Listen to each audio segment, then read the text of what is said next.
আসসালামু আলাইকুম, কেমন আছেন সবাই? সকাল সকাল নাস্তা নিয়ে চলে আসলাম। আজকে পুরি ভাজি আর হলো গিয়ে চা। এটাই আমাদের সকালের নাস্তা। পুরিগুলো ভেজে নিয়ে নিয়েছি আর ভাজিটা রান্না করে আগেই টেবিলে দিয়ে দিয়েছিলাম। আপনার ভাইয়া, আমার ছেলে, মেয়ে, বোন সবাই একসাথে বসেছি নাস্তা করার জন্য। নাস্তা করে চা গরম করে ঢেলে নিচ্ছি। গরম গরম চা খাবো। আর অন্য চুলায় ফ্রাই প্যান দিয়ে দিয়েছি মাছ ভাজার জন্য। আজকে রুই পোস্ত করব।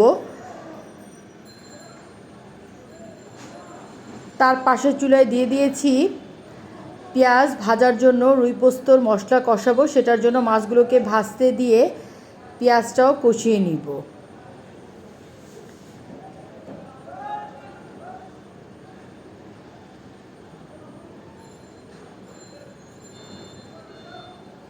রুই পোস্তের মশলা কষিয়ে তারপরে কাজু বাদাম বাটা, তারপরে টক দই, পোস্ত সব একসাথে দিয়ে দিলাম।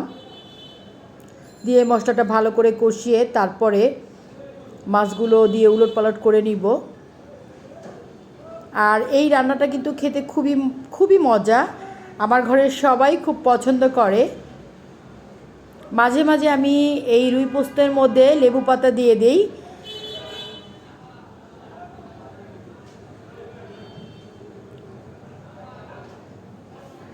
তার পাশের চুলায় ডিম সেদ্ধ করেছিলাম, ডিমগুলো বোন বেছে দিচ্ছে।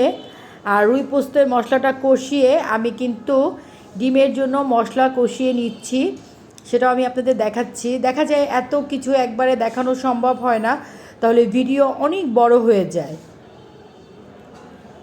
ডিম ছিলে ডিম হালকা ভেজে তারপরে মশলার মধ্যে দিয়ে দিলাম। আচারি ডিম রান্না করব।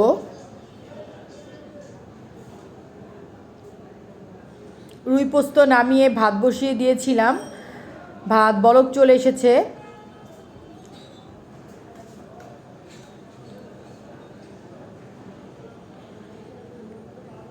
ডিমের আচারিও হয়ে এসেছে। ডিমের আচারির মধ্যে আমি একটু পানি দিয়ে দিচ্ছি, সামান্য একটু পানি। এটাও বেশ 4-5 মিনিটের মধ্যে হয়ে যাবে। এটা নামিয়ে নিব চুলার আঁচটা বাড়িয়ে।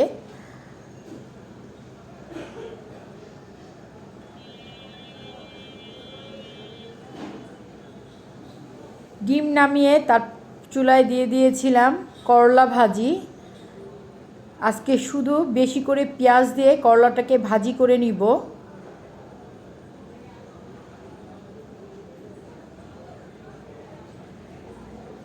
এই ফাঁকে কিন্তু অন্য চুলায় মুরগিও রান্না করেছি। এই যে দেখেন মুরগির রেজালা, খাবার কিন্তু রেডি।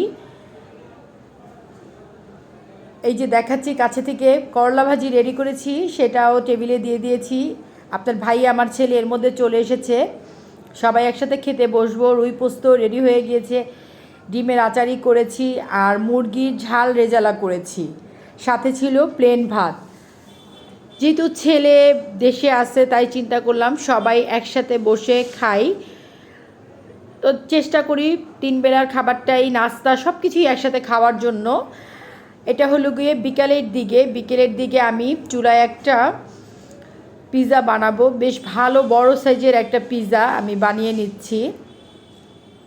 ঘরে যা ছিল সেই উপকরণগুলো দিয়েই আমি আমার মতো করে পিৎজাটা বানিয়ে নিচ্ছি। আমার ছেলে যে বাইরে খুব খেত, সে এবার কোনো খাবারই বাইরে থেকে খাওয়াটা পছন্দ করছে না। আমি সব কিছুই ঘরে করে দেওয়ার চেষ্টা করছি। সকালের নাস্তা থেকে নিয়ে শুরু করে বিকালের টিফিন সব কিছুই আমি ঘরেই করে দিচ্ছি। আজকের ব্লগ এই পর্যন্তই। আমার ব্লগ যদি আপনাদের ভালো লেগে থাকে তাহলে অবশ্যই বেশি বেশি করে ফ্যামিলি ফ্রেন্ডদের সাথে শেয়ার করবেন। যারা এখন পর্যন্ত আমার চ্যানেলটি সাবস্ক্রাইব করেননি তারা অবশ্যই সাবস্ক্রাইব করবেন। আল্লাহ হাফেজ।